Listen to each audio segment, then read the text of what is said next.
Have you ever looked at an investment and wondered how risky it really is? Sure, you can check the average return, but averages don't tell the whole story. That's where standard deviation comes in. It's one of the most powerful tools in finance to measure risk and volatility.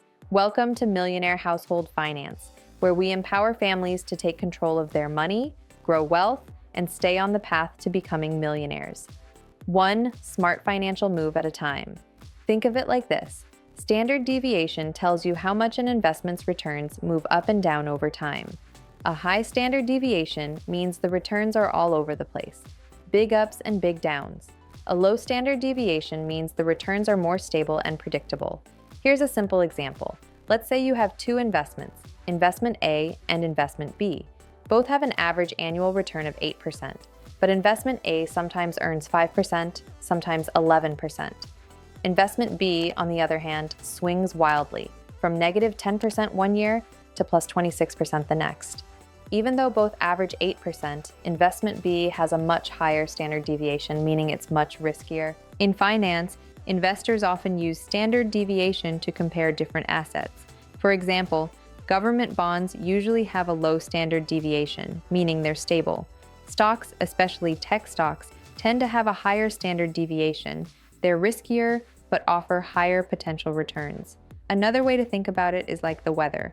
A city where temperatures stay between 68 and 72 degrees all year has a low temperature deviation.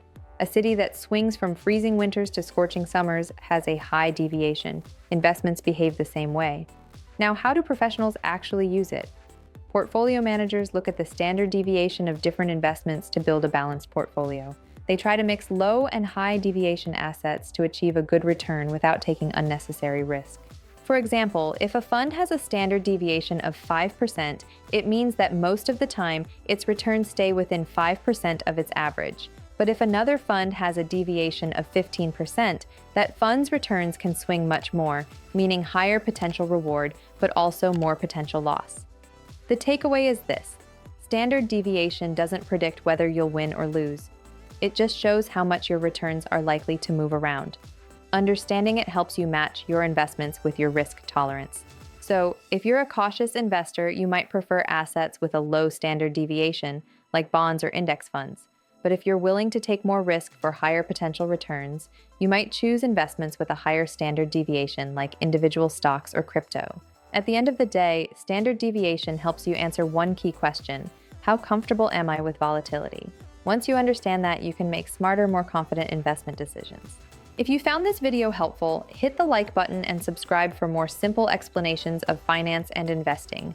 And let me know in the comments, what's one investment you think has a high standard deviation?